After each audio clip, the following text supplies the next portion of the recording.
Ataduras espirituales, parte 2. Las ataduras espirituales es algo con que nosotros como creyentes tenemos que luchar y tenemos que batallar para no caer en ellas. Pero realmente es bastante difícil y hay que andar por el camino estrecho para no caer en las garras de las ataduras espirituales. Una de las causas que caemos en las ataduras espirituales es porque no confesamos los pecados como deberíamos de confesarlos. En el mundo espiritual, todo tiene que ver con la legalidad. El amor de Dios está sustentado por la justicia de Dios. O sea, sin justicia no hay un verdadero amor, porque el amor es justo. Entonces, Dios, todo el equilibrio del universo está basado en eso, en la justicia y en la legalidad de todas las cosas. Por eso es que no se puede juzgar, no se puede condenar a nadie mientras no haya una ley que señale el pecado o la falta de la persona. Eso ocurre a todo nivel. En las naciones tienen que estar haciendo leyes. Hay un parlamento que lo que se encarga de hacer nuevas leyes y nuevas leyes y nuevas leyes, porque siempre hay cosas en las cuales regular. Y mientras no haya una ley, no se puede regular, no se puede castigar a nadie, no se puede señalar si está bien o está mal, porque no hay una ley con que se pueda hacer punible esa falla o esa falta o ese hecho. Entonces es muy importante y muy interesante este aspecto, que normalmente nosotros como cristianos no nos fijamos en la parte legal. Pero ya habló el Señor Jesucristo sobre esto. El Señor Jesucristo, primero vamos a leer en Levítico capítulo 5, versículo 5. Después de que el Señor le da la ley a Moisés y los mandamientos, le da esta perla, dice así: cuando pecare en alguna de estas cosas, confesará aquello en que pecó. Levítico 5:5. Cuando alguien pecare en alguna de las cosas que Dios mandó que no se hicieran y la persona lo hace, tendrá que confesar en aquello que pecó. Nosotros cometemos el error que muchas veces no confesamos los pecados, sino venimos al final del día y decimos: Señor, perdona mis pecados. Pero eso no funciona de esa manera. La Biblia dice que en la antigüedad, cuando se convertían a Cristo, venían confesando sus pecados. No venían confesando que eran pecadores, sino venían confesando sus pecados. Entonces, confesar nuestros pecados es una terapia espiritual, porque es muy fácil decir: perdóname, Señor, por todos los pecados que cometí hoy, todas las cosas que hice. Eso es muy fácil porque está evadiendo presentar delante de Dios sus errores y sus fallas. Pero Dios, en su misericordia, como un tratamiento psicológico, un tratamiento espiritual para nosotros, nos insta y nos dirige y nos pide que confesemos nuestros pecados. Tenemos que confesar: Señor, he mentido, perdóname porque le mentí a fulano de tal, le dije tal cosa que no debería, ayúdame a no hacerlo más. Señor, perdóname porque hice tal cosa, le respondí mal a fulano de tal, ayúdame a no hacerlo más. Pero tengo que decir una cosa muy interesante, que no solamente basta, con muchos pecados no solamente basta con confesarlos, los pecados también hay que restituir a la persona. Si hay una persona contra la cual hemos pecado, restituirla a esa persona pidiéndole disculpas, pidiéndole perdón por las cosas que hemos hecho, y si no hemos tomado algo que no es nuestro, devolverlo, porque eso es lo que Dios quiere. La restitución es sumamente importante. ¿Puede un cristiano tener ataduras espirituales? Siempre he oído personas que se oponen: no, los cristianos están lavados con la sangre de Cristo, no pueden tener ataduras espirituales, tan limpios, tan escondidos en Cristo. Eso es verdad en parte. Hay cristianos que están escondidos en Cristo y hay cristianos que están escondidos de Cristo, que es una cosa muy diferente. Hay cristianos que andan como quieren, como les da la gana, y en esta época se puede ver con más claridad todas esas cosas. Pero mire lo que dijo Jesús: cuando el espíritu inmundo sale del hombre, anda por lugares secos buscando reposo, y no hallándolo, dice: volveré a mi casa de donde salí. Y cuando llega, la halla barrida, adornada.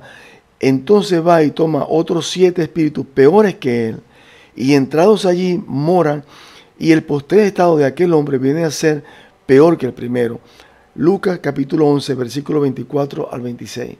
El mismo Señor Jesucristo está diciendo que cuando los demonios salen de una persona, van a regresar, porque no consiguen tranquilidad, no consiguen reposo en ninguna parte y van a regresar y se encuentran la casa adornada, barrida. ¿Qué significa no hay barrida? Porque Cristo la limpió. La persona, el demonio sale y Cristo limpia la casa con su poder y queda. Y si la persona no se llena de Cristo y no busca de Dios, no se llena de su palabra, cuando el demonio viene, la consigue limpiecita como lo que hizo Cristo y se mete. Y su postrer estado viene a ser peor que el primero. Entonces, tengamos en cuenta que esto lo está diciendo el Señor de personas que en esta época de que estamos hablando, cuando estaba Cristo sobre la paz de la tierra, la única persona que echaba fuera demonios era Jesucristo. Y después los apóstoles, cuando Él le dio la autoridad. Pero hasta ese momento, en toda la historia de la humanidad, nunca nadie había echado fuera un demonio. Entonces, un cristiano puede tener lo que quiera. Puede tener estar lleno del Espíritu Santo o puede estar endemoniado. Eso no, porque que se llame cristiano no es garantía de nada. La única garantía es la santidad. Ahora podemos decir que el hombre que es santo, que sigue a Cristo en santidad, ese está lleno del Espíritu Santo y en él no hay demonio, no hay atadura, no hay cadena, porque anda en santidad, anda en la voluntad del Señor. Todas las cosas tienen que ver con la legalidad. Cristo murió en la cruz del Calvario por cuestiones legales, porque la humanidad había infringido la ley de Dios y había pecado contra Dios. Y el juicio tenía que ser derramado sobre la humanidad y todos tendrían que ir, todos están condenados por cuanto todos pecaron contra Dios, todos estábamos condenados. Entonces el juicio tenía que ser sobre todos. Pero Dios en su misericordia buscó un sustituto, porque la ley tenía que ser satisfecha. La ley Dios no pasa por encima de su ley para favorecer a alguien. Eso es parte de lo que nosotros tenemos que saber para andar en el temor de Dios. Dios no va a pasar por encima de la ley para favorecer a un creyente, sea quien sea, y llámese como se llame y haga lo que haga. Dios no va a pasar por encima de su ley. Entonces, ¿qué pasó? Dios tenía que castigar el pecado y lo castigó en Cristo. Cristo fue el Cordero sustituto que llevó el pecado de la humanidad. Entonces, Cristo suplió esa necesidad y llevó el castigo de la ley, y por eso nuestros pecados fueron castigados en Él, no fueron perdonados solamente porque Dios los quiso perdonar, que claro que sí que los quiso perdonar, pero eso no era suficiente, era necesario castigarlos, y cada pecado castigado es un pecado que puede ser perdonado. O sea, nuestros pecados son perdonados porque fueron castigados en Cristo, fueron satisfechos con el castigo que Cristo llevó en la cruz del Calvario. Eso nosotros tenemos que entenderlo. Aquí no se trata de sentimientos, ni de llorar en la presencia del Señor, ni nada. Aquí se trata de cuestiones legales. La gente en el infierno llorará y crujirá los dientes, pero no habrá manera, porque ya la cuestión legal habrá sido cubierta y ellos rechazaron a Cristo y despreciaron, y ya no hay manera. Solamente le queda, dice la palabra, el lloro y el crujir de dientes. La mayoría de las personas que están atadas espiritualmente no se dan cuenta. Cuando nosotros llegamos a Cristo, nosotros llegamos y el Señor nos limpia, nos purifica, y en verdad que aquel primer amor y aquellos primeros tiempos en el camino del Señor son gloriosos, porque yo, por lo menos en mi caso, me sentaba a leer la Biblia y disfrutaba tanto leyendo la Biblia que pasaba días enteros solamente pegado a las Escrituras, no me provocaba comer. Y nosotros, cuando alabamos al Señor, que estamos en ese primer amor, sentimos que nuestra alma y nuestro espíritu como que se elevan hacia Dios, y sentimos algo tan profundo de la alabanza y la adoración, el Espíritu de Dios, la presencia del Señor. Y así cuando estamos en la iglesia, cuando compartimos con la cosa de Dios, no queremos irnos de la iglesia, no queremos salir de la comunión con los hermanos. Pero luego, cuando pasa el tiempo, nosotros vamos descuidándonos espiritualmente. Y el enemigo va tomando ventaja de ese descuido y va perturbándonos y haciéndonos caer en pequeños tropiezos, de tal manera que al pasar el tiempo nos damos cuenta que ya no podemos leer la Escritura como antes, porque ahora se empieza a leer la Escritura, muchos empiezan a leer la Escritura y se quedan dormidos. O sea, no pueden concentrarse en la lectura de la palabra porque la mente le da vuelta por aquí, le da vuelta por allá y le da un sueño. Y he oído a muchos decir que el mejor somnífero es la palabra de Dios. Apenas se ponen a leer, se quedan dormidos. Esas son ataduras espirituales. Y no se dan cuenta. Y no se dan cuenta y piensan que es normal. Y también cuando ya la alabanza, el servicio a Dios, el culto al Señor ya no es igual. ¿Por qué? Porque cuando van a alabar al Señor ya no sienten la misma cosa. Ya no sienten aquello que le tocaba el corazón, que salían lágrimas de gozo, de adoración cuando estamos en el culto alabando y adorando el nombre del Señor. Ya no es igual. Ya parece que nuestra alabanza no pasa del techo y nuestra oración no pasa del techo. Y cuando oramos, igual no podemos concentrarnos en la oración porque la mente se va por un lado y recorriendo el mundo entero y pensando en cualquier cosa, menos concentrado en la oración. Y no podemos hacerlo. Son señales de que hay ataduras espirituales. Son señales de que cuando alguien va a predicar y no siente la unción, la autoridad que sentía en un principio, sino que se siente vacío y siente que las palabras le están saliendo de la boca, pero no salen del espíritu como salían en un principio. Hay ataduras espirituales. ¿Y por cómo vienen estas ataduras espirituales? El diablo empieza a atar a los cristianos espiritualmente en diferentes áreas de la vida. Por ejemplo, en la lectura de la palabra. ¿Por qué hay atadura en la lectura de la palabra?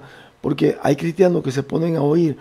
Hay humoristas cristianos que utilizan la palabra de Dios para hacer chistes. Y eso es pecado. Eso es abominable delante del Señor. La palabra de Dios se respeta. Entonces, eso trae maldición. Cuando la persona menosprecia la palabra de Dios y se está predicando la palabra de Dios y la persona se sale a atender una llamada telefónica, a llamar a alguien, a mandar un texto, a alguna cosa, esta persona está menospreciando el culto, está menospreciando la presencia de Dios en ese lugar y vienen ataduras espirituales. Igual pasa en la alabanza. Cuando menospreciamos la alabanza, ¿cómo menospreciamos la alabanza? Cuando empieza la alabanza y nos ponemos a hacer un mensaje de texto o nos ponemos a responder una llamada. No. Allí vienen entonces las ataduras espirituales y ya la alabanza ya no es igual, porque eso se llama menospreciar la presencia de Dios en el culto, no honrar y no darle la suficiente importancia a lo que estamos haciendo para Dios.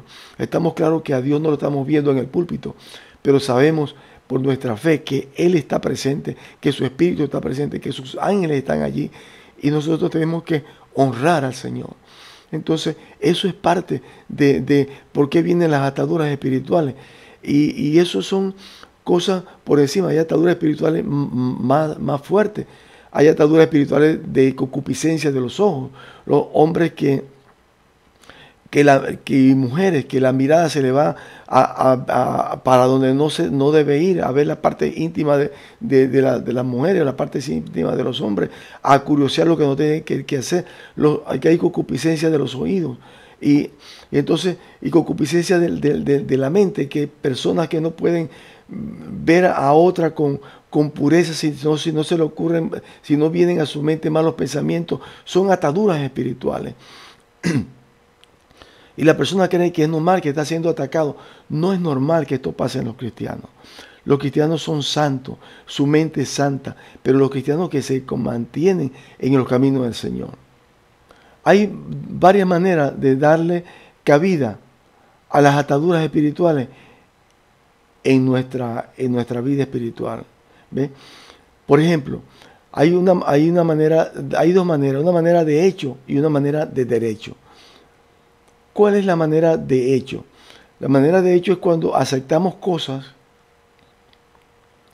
sin que nosotros tengamos que pronunciarlo con nuestra boca, sin que tengamos que hacer un pacto, sin que tengamos que hacer, pero nosotros lo aceptamos.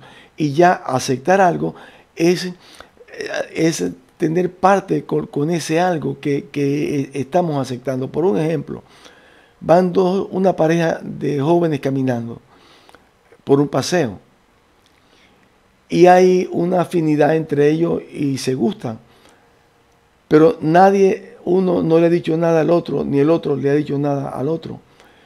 pero viene uno y le toma la mano al otro. Y el otro se voltea y se sonríe. Y el otro se sonríe. Ahí están comenzando una relación amorosa de hecho. Porque no hay un convenio entre ellos. No se confesaron el amor.